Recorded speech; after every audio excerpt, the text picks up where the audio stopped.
Independiente de lo que cada uno de nosotros considera sobre el plan de ordenamiento territorial,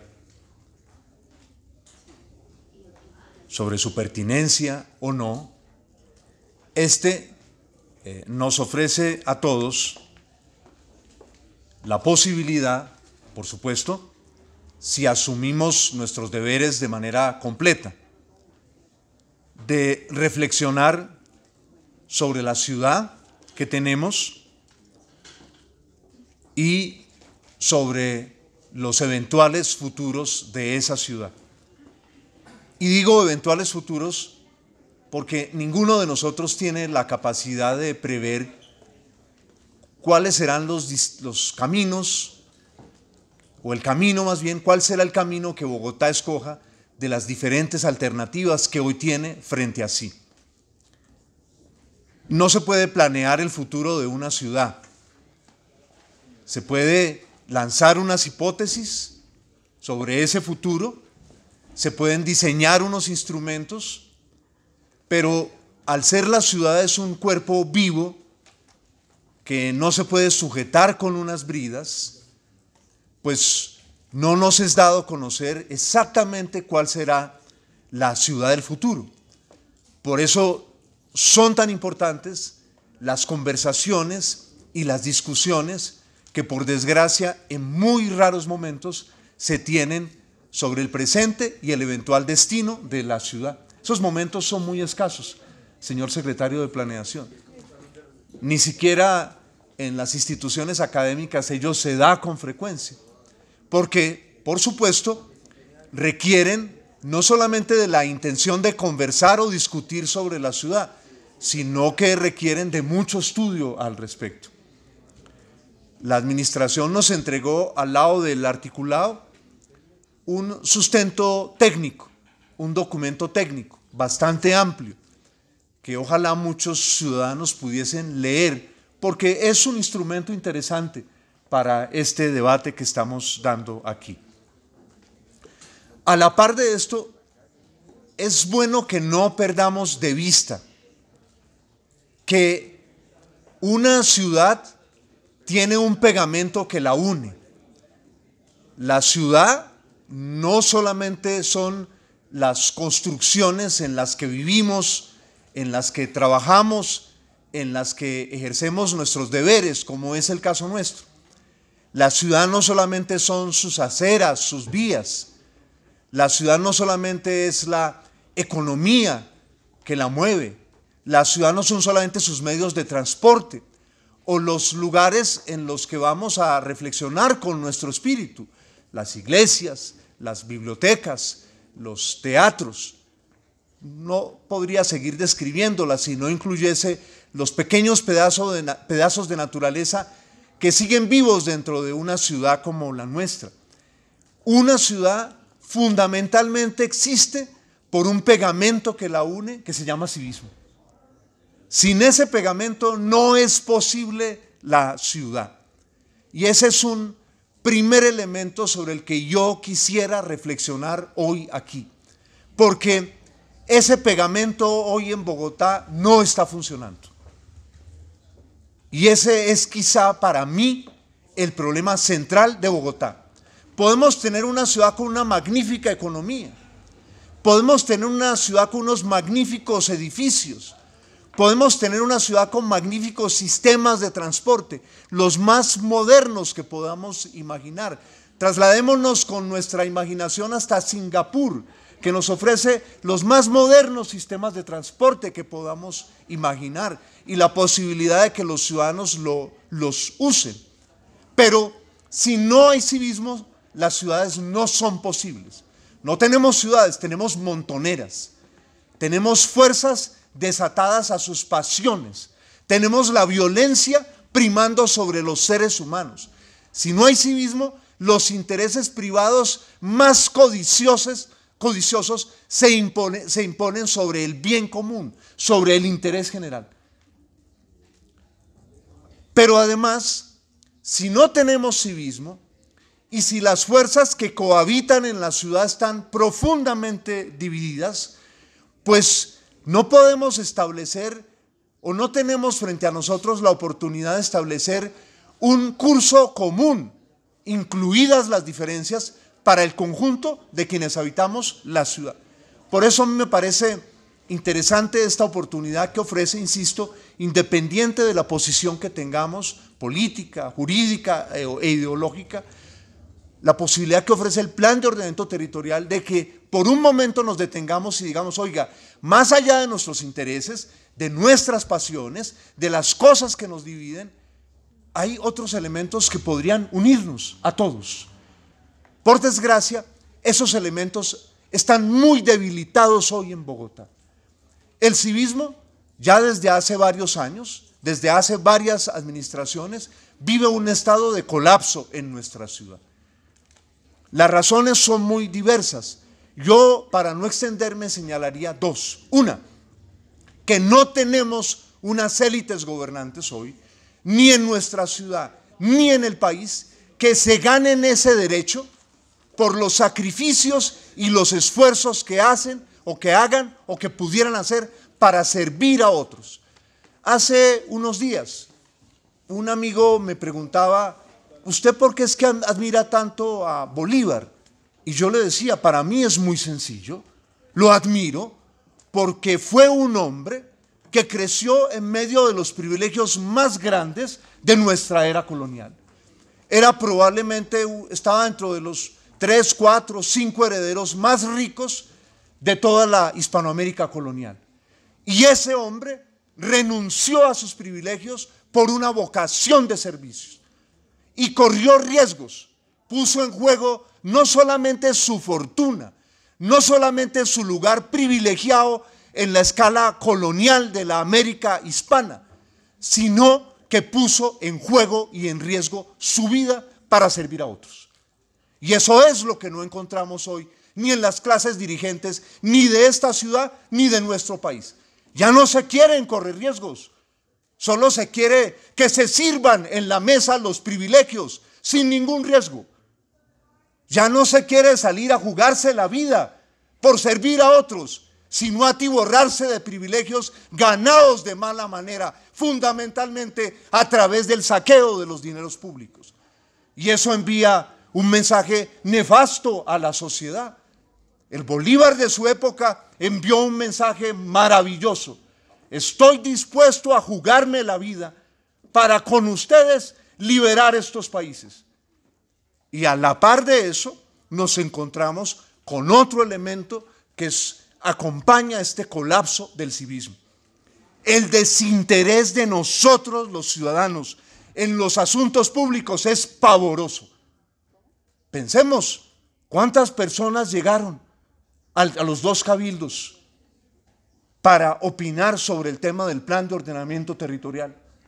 Solo unas muy pocas personas, a quienes expreso mi total admiración, que fueron allí para manifestarse sobre sus barrios o para manifestarse sobre sus intereses empresariales o políticos, todos ellos legítimos, porque no hay interés ilegítimo.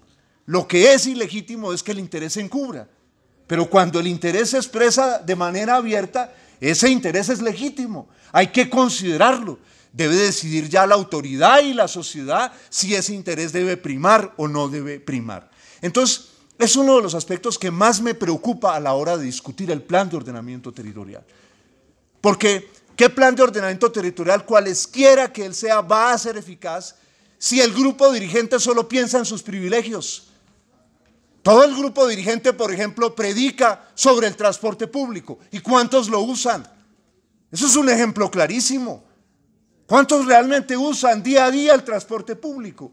Y viven las angustias de una persona en un día festivo que no encuentra el transporte público para ir a visitar a su abuela enferma, como lo constaté el otro día en una estación de Transmilenio. Una persona desesperada tenía que ir muy lejos y los servicios eran muy pocos. Y se le iba a hacer tarde, me decía, porque luego cómo iba a regresar a su casa. No son cosas de poca monta. Un plan de ordenamiento territorial en el que estos aspectos no los tengamos en cuenta y solo prime la ciudad material, Un plan de ordenamiento territorial, cualesquiera que él sea, no solamente me refiero a esto, es una reflexión en general, como ocurre con la constitución de nuestro país o los planes de desarrollo de nuestro país, en el que el asunto del civismo no esté en el centro, no será eficaz. Ya lo acabamos de vivir con el Código de Policía, lleno de reglamentaciones. ¿Por qué no se cumple? Y aquí recordarán ustedes a la administración en su momento, señalando, tenemos esto y esto para que se cumpla. Y no se cumple porque está divorciado de la realidad. Porque el ejemplo que el grupo dirigente está dando al resto de la sociedad no es el del cumplimiento de las normas. Y quien no cumple las normas no puede ir a predicarle a otros que las cumplan. Esa es la realidad hoy. Yo veo a la policía de nuestra ciudad desbordada. ¿Por qué? ¿Por incapaces? No. Porque no nos pueden suplantar en el deber que no hemos cumplido de ser ejemplo para que el resto de los ciudadanos ejercite el civismo. No somos ejemplo de eso, todo lo contrario. Los ciudadanos ven en las élites el contraejemplo de lo que debiera ser una genuina acción, una genuina actividad de civismo. Miren ustedes, cuando uno se interesa medianamente por la historia de las sociedades, las ciudades, los países, las civilizaciones, se encuentra que ninguna sociedad, ninguna ciudad, ningún país, ninguna civilización se asientan exclusivamente sobre lo material. No, miren Estados Unidos, la sociedad más rica, de lejos la más rica del planeta. Se habla de China, pero si se mira el ingreso per cápita de los chinos con relación a los estadounidenses, es nada. Y esa ciudad, esa sociedad tan rica, tiene un aspecto interesante de civismo, la filantropía. La gente arma una inmensa riqueza y dice, bueno, llegó la hora de que algo yo devuelva a la sociedad. Doy una parte de mi riqueza a la universidad donde estudié. Hace unos años murió uno de los herederos de McDonald's y parte de su fortuna la dejó, por ejemplo, a la radio pública de los Estados Unidos. Porque dijo, una sociedad democrática no puede ser sin medios públicos de comunicación valiosos. Una familia que había hecho todo con la iniciativa privada. Porque el civismo genera una solidaridad básica que permite que las diferencias no se conviertan, como nos está ocurriendo hoy en Colombia y en muchos lugares del mundo, en una guerra civil no declarada. Porque eso es lo que tenemos cada vez más. Una guerra civil no declarada donde nos negamos a encontrar puntos de acuerdo. Y de esa manera bloqueamos el desarrollo de nuestra ciudad y de nuestro país.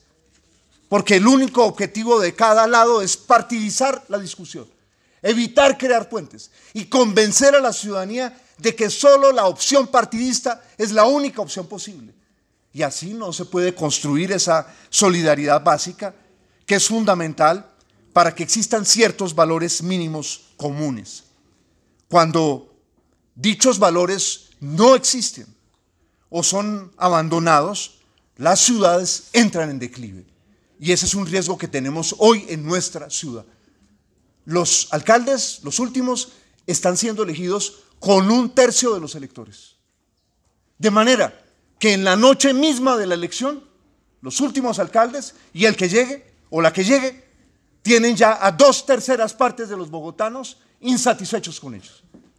Esa idea que uno escuchaba cuando era niño y joven, la luna de miel de los gobernantes, se acabó por completo. Y es muy difícil construir una mejor ciudad en esas condiciones.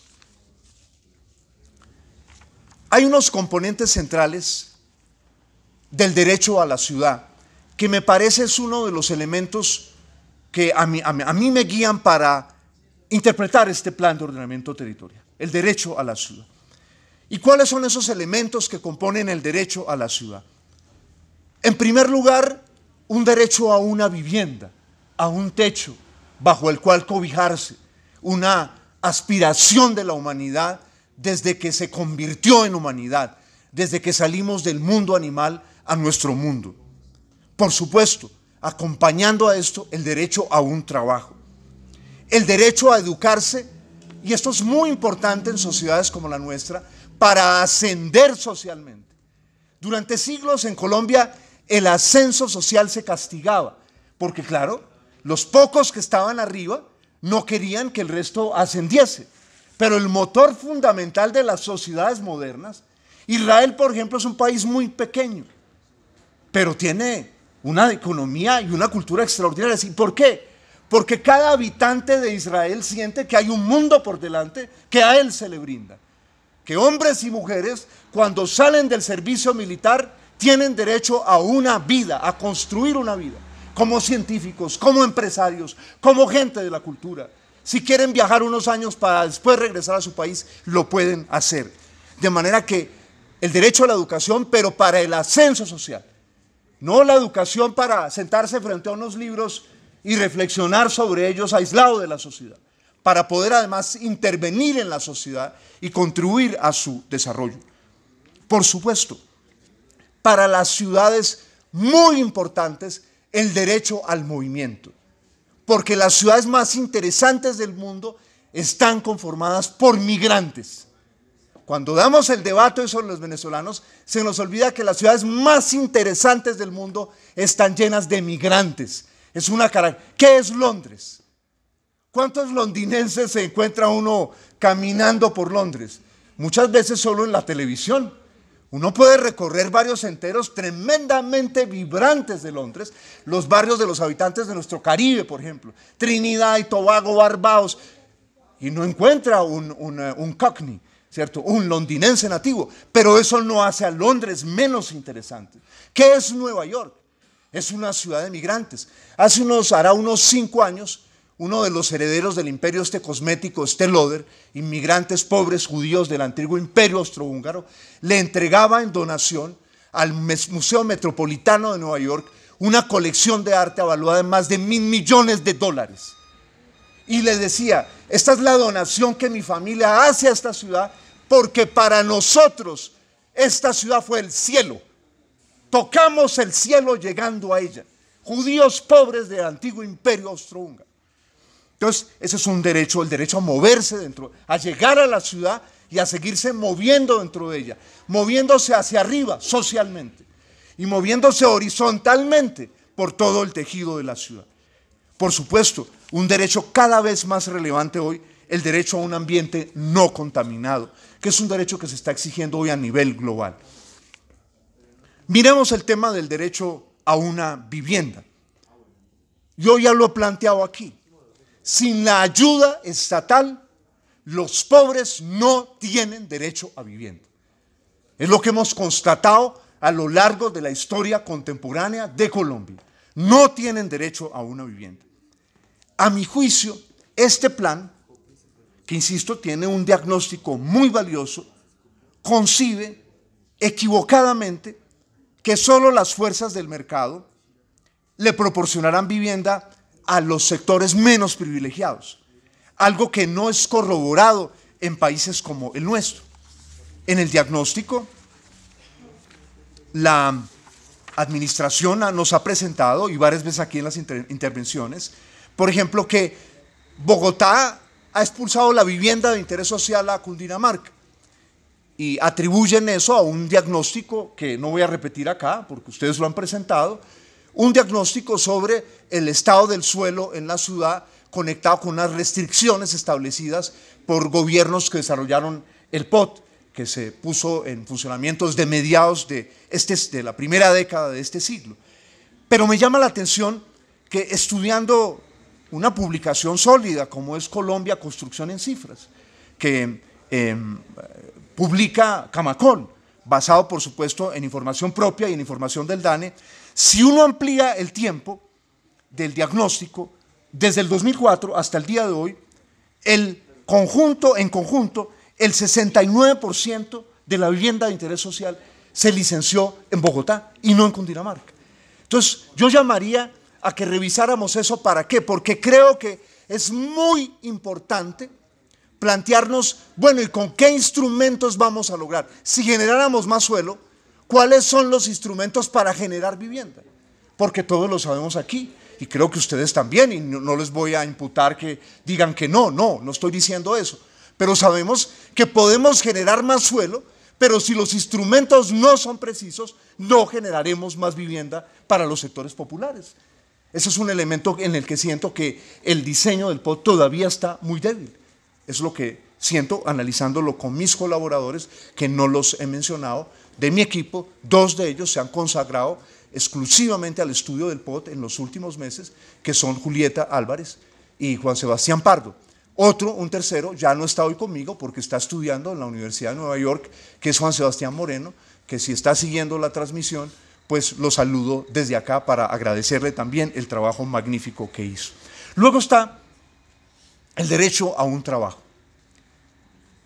Yo veo, revisando una y otra vez el POT, que este plan no alcanza a imaginar con instrumentos una ciudad que produzca más y genere más empleo.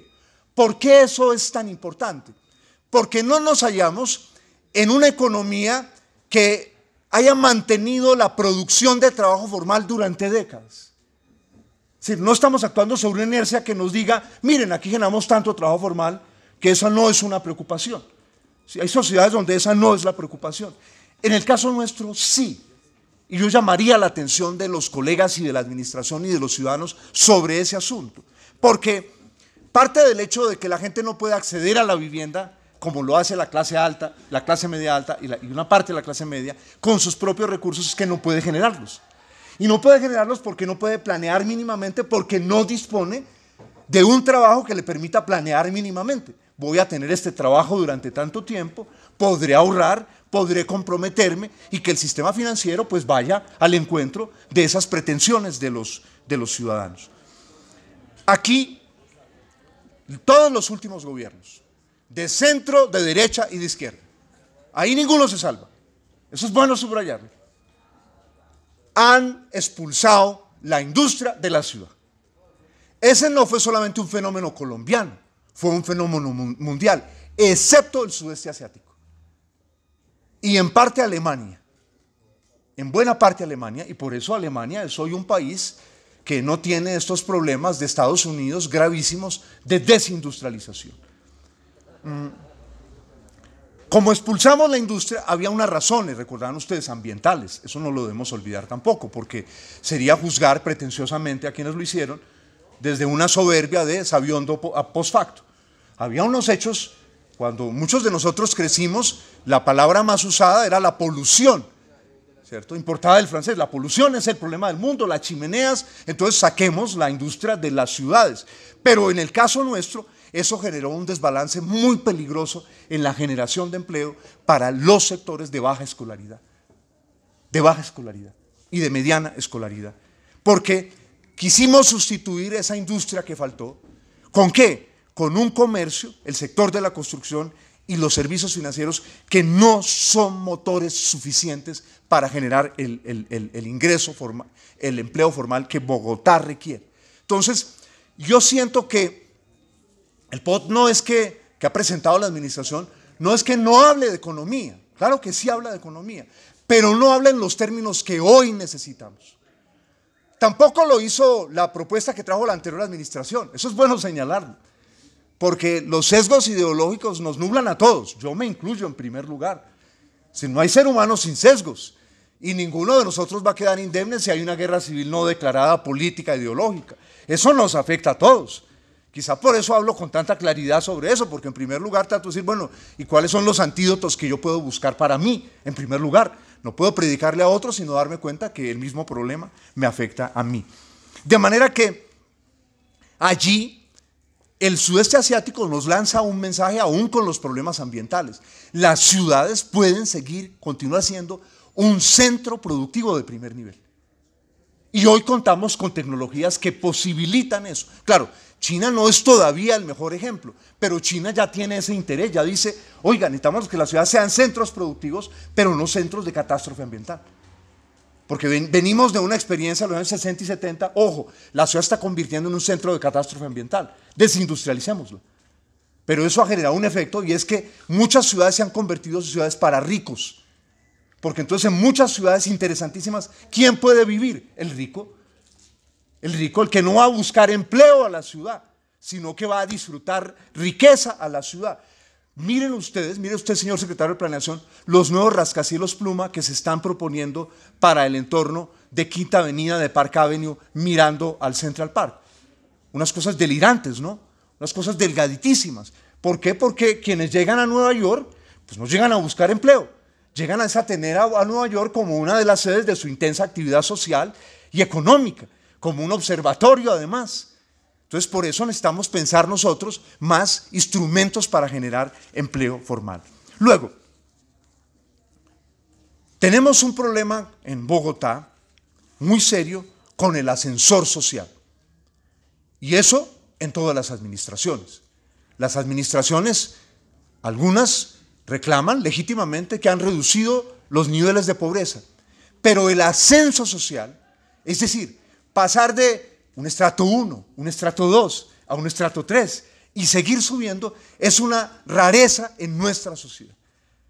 Hace un tiempo, Alejandro Gaviria, hoy decano rector de los Andes, cuando era decano de Economía, con otros 2 colegas publicó un estudio, el estudio más serio que existe en Colombia sobre movilidad social, señalando que en Colombia quien nacía pobre, moría pobre. Entonces, ¿cuál es el asunto allí y en qué medida está relacionado con el POT? Que en la medida en que un POT abre el espacio para mayores oportunidades económicas, para tener el derecho a la vivienda, libera a muchas personas de las angustias de cada día. La dictadura de las necesidades, cuando usted no tiene que luchar por sobrevivir, el ascenso social es un lujo. No puedes ascender socialmente. La misma educación se convierte en un lujo, como ocurre en el campo. Mi hermano, cuando estaba preparando estas notas, con todos los materiales que reunimos, me dijo, mire el debate de los años, tal vez 20, cuando el gran poeta, que fue un extraordinario poeta colombiano, Guillermo Valencia, interviene frente a la posibilidad, años 30, perdón, de que se declarase el derecho de los niños del campo a estudiar. Y Valencia, un hombre brillantísimo, cuyos poemas siguen siendo de los mejores poemas simbólicos en español, plantea, no, ¿cómo van a estudiar los niños del campo? ¿Y entonces quién va a trabajar en el campo? No, eso es imposible. Entonces piensen ustedes lo que significa una visión desde arriba y la dictadura de las necesidades desde abajo. Entonces, una ciudad entre más libera a las personas de la dictadura de las necesidades, más potencia sus posibilidades de crecimiento económico, de ascenso social, sus posibilidades culturales, de que la gente se dedique a los más diversos campos. De manera que yo creo que esta es una reflexión. Alguien dirá, Juan Carlos, pero es que el POT no tiene que ver con esto. En el articulado pues, de ordenamiento territorial, no, pero en sus propósitos sí. Porque no olviden que es muy importante para qué propósitos hacemos un plan de ordenamiento territorial. Como decían antes bellamente en Colombia, eso se ha ido olvidando, ¿cuál es el espíritu de una ley? Un bello término colombiano del castellano. ¿Cuál es el espíritu de una ley? ¿Qué quiso el legislador de esta ley? Entonces, cuando la gente se pregunte sobre este debate del POT, tiene derecho a preguntarse, ¿qué querían los concejales con este plan de ordenamiento territorial? ¿Qué quería la administración con este plan de ordenamiento territorial? ¿Cuáles fueron las visiones encontradas? A veces son muy importantes las visiones encontradas, porque de ellas otra generación sacará otras verdades distintas a las que nosotros creíamos que existían.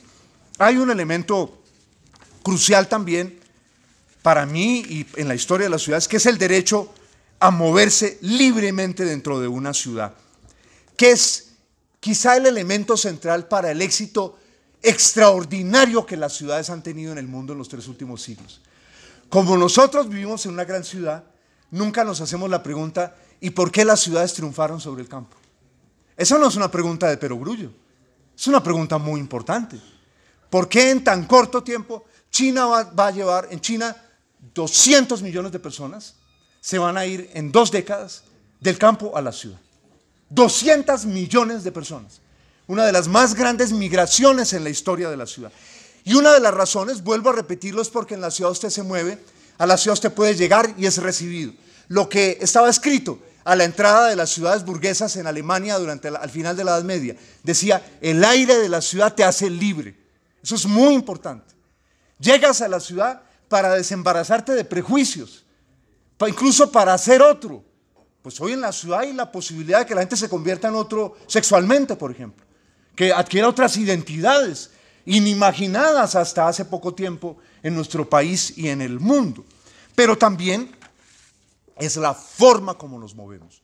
Yo soy una persona que no hace ascos de moverse en Transmilenio y he defendido con críticas, por supuesto, este sistema. Me preocupa mucho el desplome del civismo, que lleva a la coladera monstruosa y que ninguna administración, no solamente esta, otras anteriores tampoco la han confrontado. Pero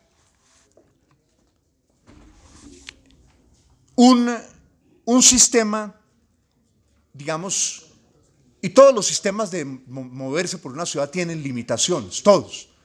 En Suiza la gente se queja cada vez más de que ya no puede ir sentada en los trenes que desde las periferias llevan a una gran ciudad como Zúrich. Eso es un lujo para nosotros, ir sentado. ¿Sí? Hay otras ciudades del mundo en que no se va sentado, ¿cierto? Se va en Tokio, en Moscú, los dos grandes metros del mundo, pues la gente va en hora pico metida dentro del metro y punto, y punto. Claro, se cede, y esos son radicales, en eso se cede el puesto a los ancianos, a los niños y a las personas con discapacidad. En eso son radicales, pero el resto vamos de pie. Y eso no hay nada que hacer y así debe ser. Pero sí me parece que este plan de ordenamiento territorial continúa privilegiando en exceso el bus como centro de moverse por la ciudad. El bus es muy importante, pero no puede ser la columna vertebral. Y miren ustedes, en el caso de nuestra ciudad, moverse en bus hoy exclusivamente es un factor de segregación social. Movámonos en bus para ver qué sectores sociales están representados fundamentalmente. No se dio en Bogotá el hecho de que sectores acomodados abandonaran su carro para subirse al bus. No ha ocurrido así.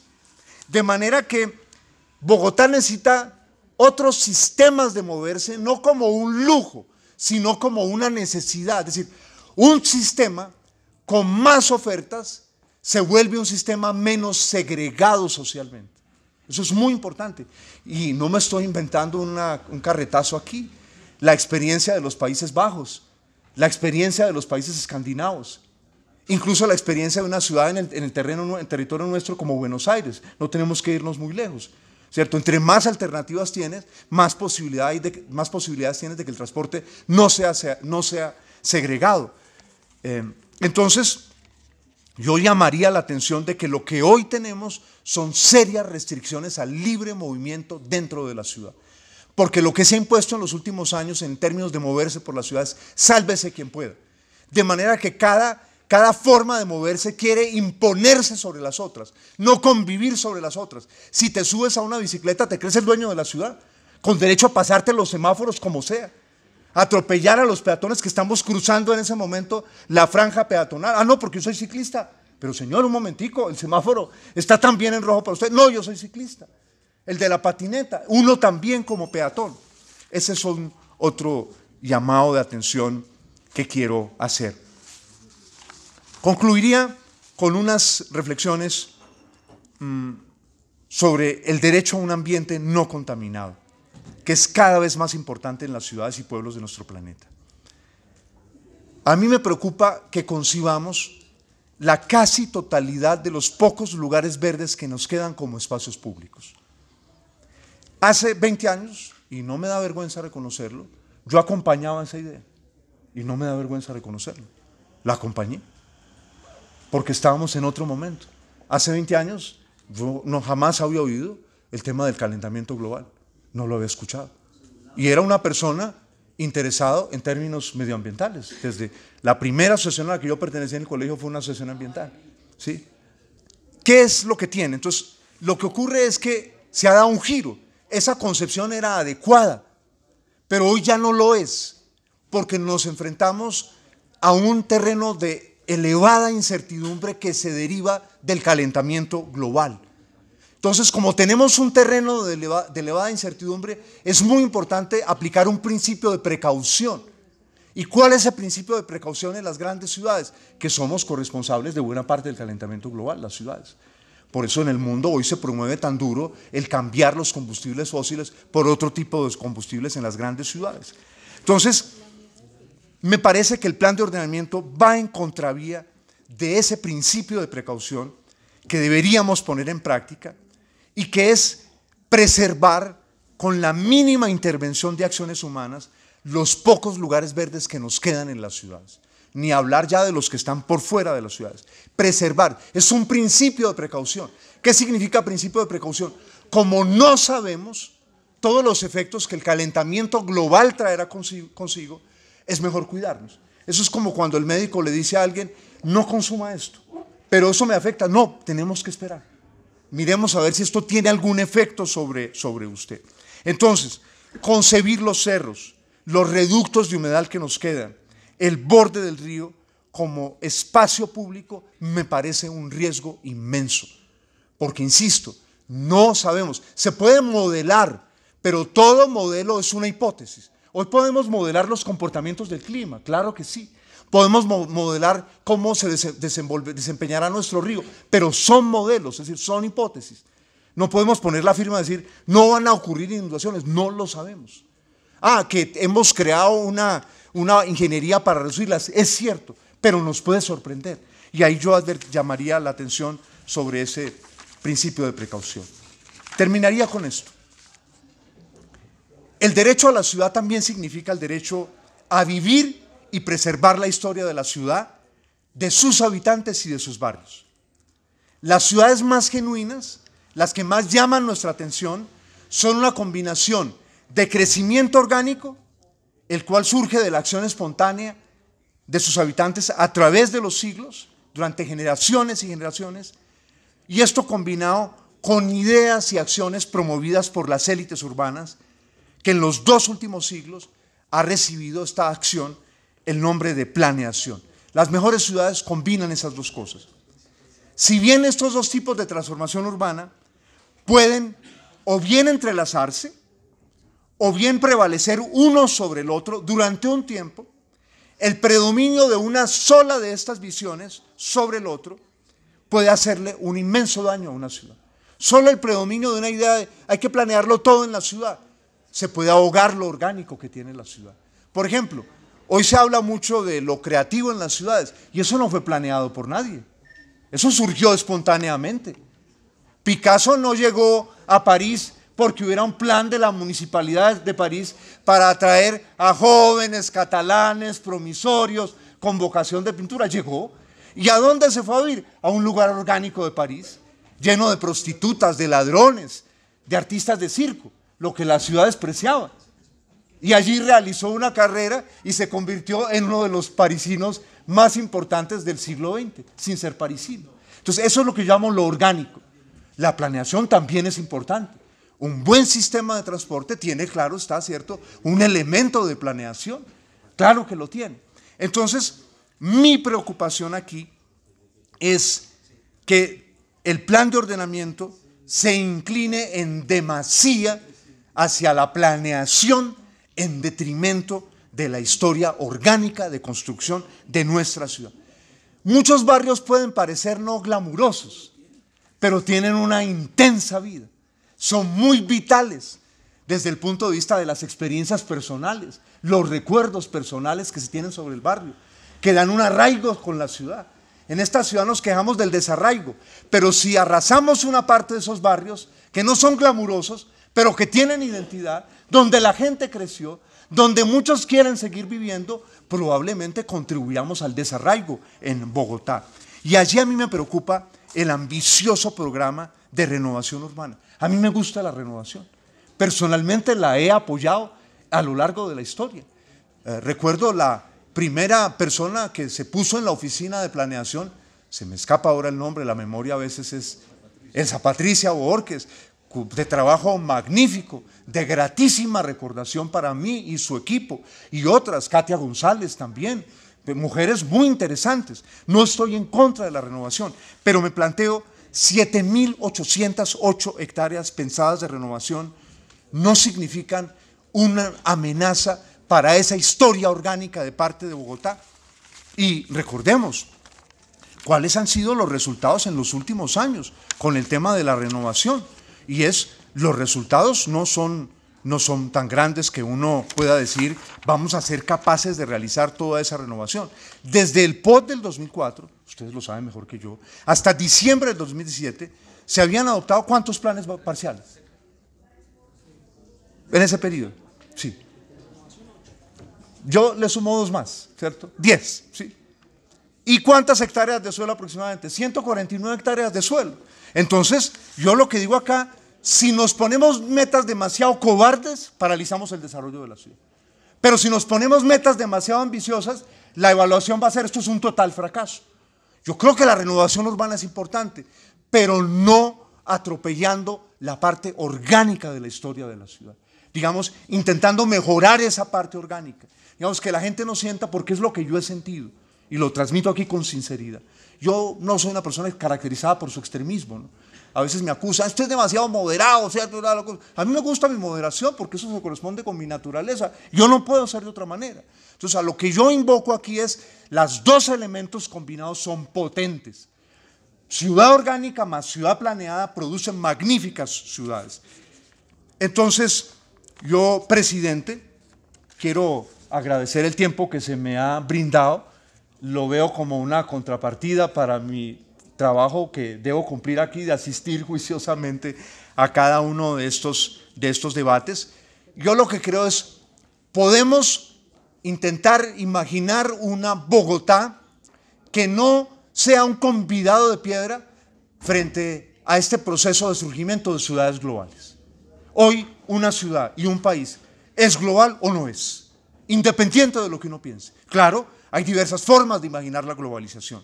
Aquella que yo imagino para Bogotá es una ciudad global que es capaz de reducir la inequidad entre sus habitantes. Una Bogotá global que es capaz de preservar su historia y su identidad y que a la vez que dialoga con el mundo, fundamenta su economía en resolver los problemas de los ciudadanos y que busca, a su vez, a través de una mejor educación, del impulso a la cultura, a la ciencia, del cultivo del espíritu, de la preservación del patrimonio urbano y de la modernización también de la ciudad, un lugar en el competido campo de las ciudades globales. Gracias de nuevo, respetado presidente, gracias por la atención a la administración y a los colegas.